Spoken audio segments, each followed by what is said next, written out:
रामकृष्ण हरी. आज पंढरीची वारी. आपणा सगळ्यांना आषाढी एकादशीच्या खूप खूप शुभेच्छा. खरं तर आज खूप ठिकाणी खूप पद्धतीचे कार्यक्रम होत आहेत. जसं पंढरपूरला तर लाखो भक्त पायी पायी वारकरी निघालेले असतात. आज ते त्यांच्या लाडक्या विठोबाचं दर्शन घेतात. ज्यांना शक्य नाही ते कळसाचं दर्शन घेतात, पण पंढरपूरपर्यंत जातात. गावोगावी लोक त्या ठिकाणचं जे विठ्ठल मंदिर आहे त्या ठिकाणी दर्शनाला जातात. मी जिथे आत्ता बसून हा व्हिडिओ करतो आहे त्या छत्रपती संभाजीनगरमध्ये शहराच्या हद्दीपासून ते वाळूजवळ पंढरपूर म्हणून गाव आहे. तिथे विठ्ठलाचं मंदिर आहे आणि त्या विठ्ठलाच्या एक छोटीशी वारी 15-16 किलोमीटरची ती पण करण्याची प्रथा अशातच निर्माण झाली आणि खूप लोक पायी चालतात.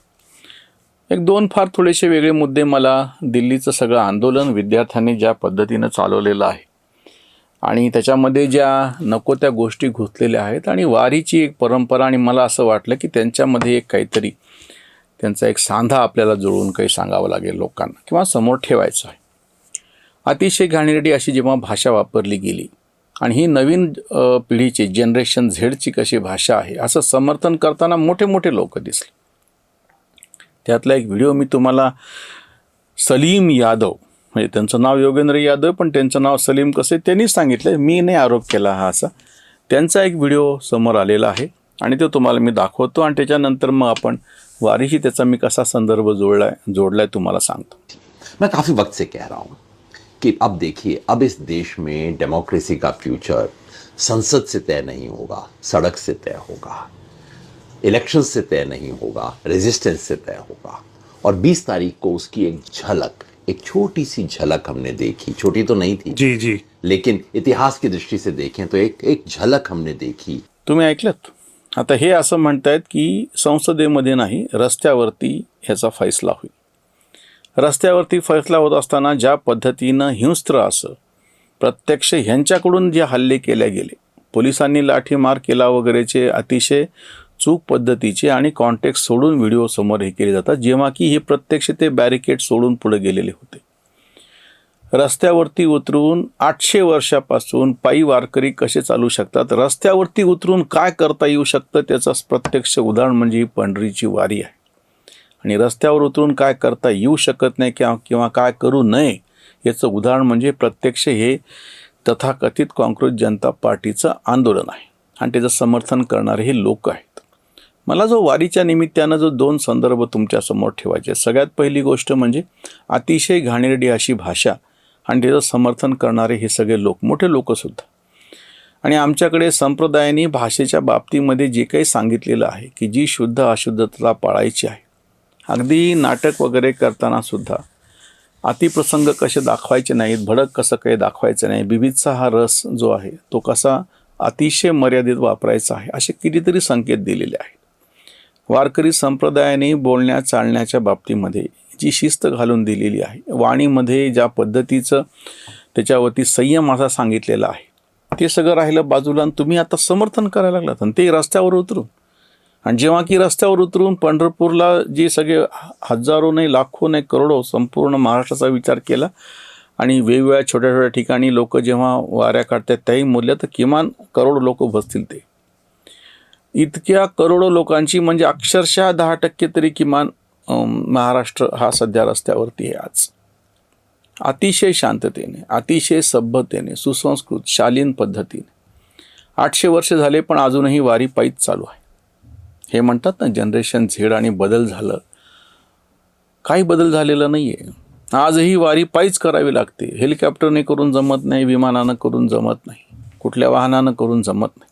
अगदी ज्यांना पंढरपूरपर्यंत पायी चालत जाता येत नाही ते सगळे लोक आपल्या गावाच्या किंवा आपल्या जवळपास जिथून कुठून दिंडी जाणार आहे त्यांच्याबरोबर काही पावलं चालतात. होईल तितकं तो त्यांच्याबरोबर भजन करतात. काही लोक ह्या सगळ्या वारकऱ्यांची सेवा करण्यामध्ये धन्यता मानतात, त्यांच्यामध्येच विठ्ठल शोधतात. माझ्या नात्यातले असे किमान 4-5 घरं मला माहिती आहेत की त्यांच्या त्यांचं गाव वारीच्या रस्त्यावरती येतं. वेगवेगळ्या संतांच्या सत्पुरुषांच्या नावानं वाऱ्या पंढरपूरला जातात. त्या रस्त्यावरती जी गावं येतात त्या गावांमधल्या घरांमध्ये परंपरा आहे, ठरलेल्या तिथीला जेव्हा त्यांच्याकडे पंढरपूरची वारी येते त्यांच्या त्या सगळ्या भाविक भक्तांची सोय करणे, त्यांना खायला प्यायला घालणे, स्वतः वाढणे, त्यांच्या उष्ट्या पत्रावळी उचलणे, त्यांचे हातपाय दाबून देणे, त्यांची सोय करणे सगळी आणि त्यांना पुढं वारीसाठी निरोप देणे. ही परंपरा वर्षानुवर्षे चालू आहे. माझ्या नात्यातले माहितीतले 4-5 घरं अशी आहेत की ज्यांच्या घरामध्ये ही प्रत्यक्ष परंपरा सेवा करण्याची, वारीला जाण्याची, आणि हे तरुण मुलांपासून सगळे सांभाळतात. हे कुठल्या जनरेशन झेडची भाषा करतायत? वारी वापस येतानाचे सुद्धा मार्ग ठरलेले आहेत. त्या मार्गावरती ते कुठून जाणार आहेत, कुणाच्या वाड्यामध्ये उतरणार आहेत, कुठे मुक्काम आहे, कुठे भजन कीर्तन चालणार आहे. 800 वर्ष झाले चालू आहे.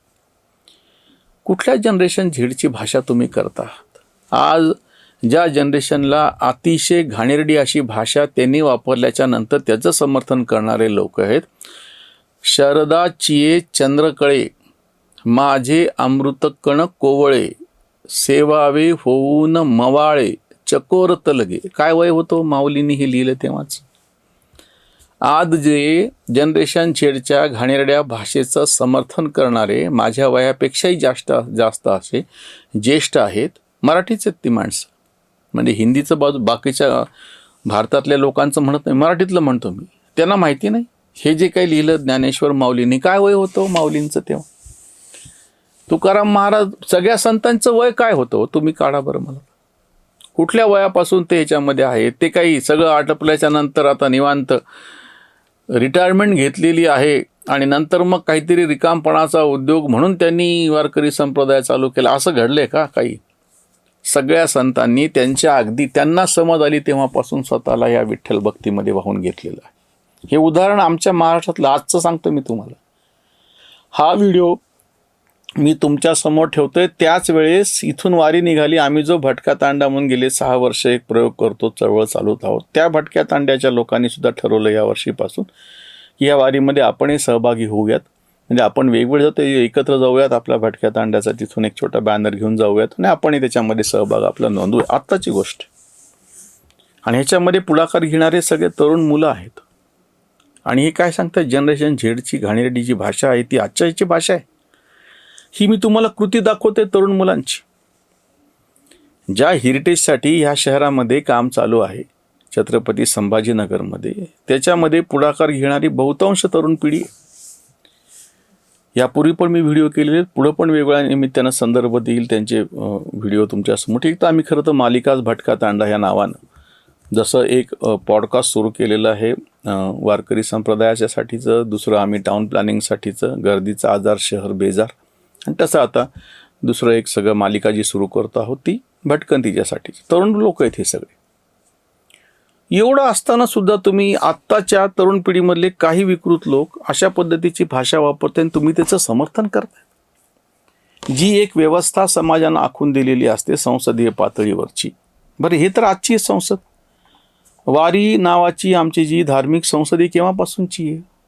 800 वर्ष झाली. कोणी त्याचे नियम घालून दिले? त्याची काही छापील पुस्तिका आहे?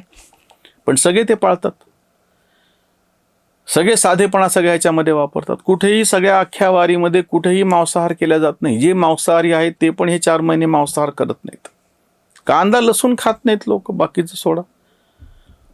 आणि तुम्ही आत्ता ह्या काळातलं मी उदाहरण तुमच्या समोर ठेवतोय ना, हे तुम्ही जे आत्ता ऐकतात महाराष्ट्रातले, तुम्ही काही पंढरपूरला जायची गरज नाही. तुमच्या आजूबाजूला आज आषाढी एकादशी आहे ना, तुमच्या माहितीतलं मांसाहार करणारं कुठलंही स्थळ, घर, ती व्यक्ती, त्याला विचारा तुम्ही आज काय केलंय ते. मग एक तो उपास सगळेच करतात, उपासाचे पदार्थ खातात. उपास नाही जरी करणं झालं एखाद्याला तरी साधं काहीतरी खाईल तो, पण आज मांसाहार करत नाही. तुळशीची ही जी माळ जर कोणी गळ्यात घातलेली असेल ना, तर तो माणूस किती वयाचा का असेल, अगदी सहज पद्धतीने मांसाहार टाळणे किंवा बाकीच्या ज्या गोष्टी ते सगळं पथ्य पाणी पाळतो.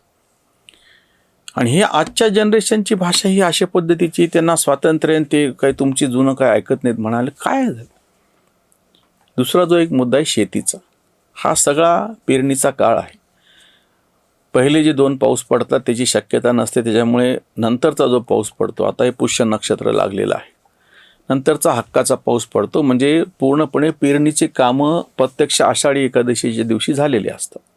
आणि आषाढीच्या त्या पेरणीचे कामं आटपून तो शेतकरी विठोबाच्या वारीला जातो. पण बाकीचे लोक शेतीमध्ये अडकलेले असतात. आणि हा जो चातुर्मास सांगितला आहे तो सगळे खरीपाचे कामं करावे लागतात. आणि खरीपाचे कामं करून प्रत्यक्ष ते धान्य घरामध्ये येतं दसऱ्याच्या दरम्यान.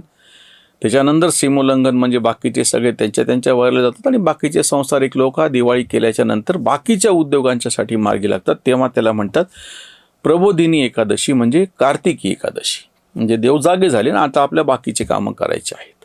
मग हा सगळा जो शेतीचा निसर्गाचा संदर्भ आहे आत्ताच्या ह्या आषाढीच्या वारीला जे जनरेशन झेड रस्त्यावरती उतरून धिंगाणा घालतं त्यांचं समर्थन करणाऱ्यांनी ह्याचं मला उत्तर द्यावं. गावोगावी घरोघरी हे जे निसर्गाचं सगळं चक्र आहे त्याच्याशी ही आषाढीची वारी जुळलेली आहे. अगदी तरुण पिढीसुद्धा त्या घरातली आणि म्हातारी माणसंसुद्धा सगळे पाळतात. काही कोणाची भाषा बदलत नाही. शेतीला अनुकूल अशी ती सगळी भाषा आहे. ती प्रत्यक्ष तुम्ही आत्ता बघतात आणि तुम्ही काय घाणेरड्या पद्धतीनं सांगतात की त्यांच्या त्या सगळ्या मराठीमध्ये भने सुरू होणाऱ्या सगळ्या तथाकथित शिव्या आणि इंग्रजीमध्ये यफने सुरू होणाऱ्यांचं समर्थन करायला लागला तुम्ही. विठ्ठल हा काही फक्त पंढरपूरलाच भेटतो असं नाही. जागोजागी जळी स्थळी काष्टी पाषाणी तो आहे. त्याच्यावरची ही उसंत वाणी. आषाढीची वारी पंढरीची ओढ ओठावर गोड नाम त्याची. जल भरलेले मेघ हे सावळे मन हे कोवळे विठ्ठलाचे. सरीवर सरी कोसळती धारा अलिंग तो वारा विठ्ठल तो.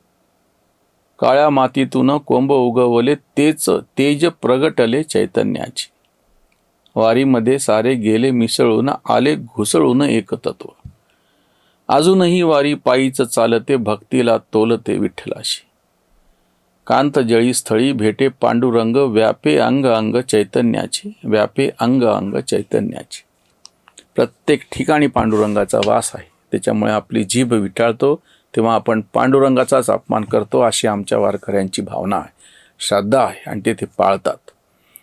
सार्वजनिक ठिकाणी भाषा कशी आणि कुठली वापरावी, सार्वजनिक ठिकाणी वर्तन कसं आणि काय ठेवावं ह्याच्या बाबतीतले कुठलेही लेखी स्वरूपात नसलेले सगळे कायदे कानून वारकरी पाळतो. आणि आज जे संविधानाची शपथा घेतात, जे संविधान मोठं मानतात, ते रस्त्यावरती उतरून घाणेरडी भाषा करणाऱ्यांचं समर्थन करतात. आश्चर्य वाटत नाही, यांच्या बुद्धीची कीव करावीशी वाटते.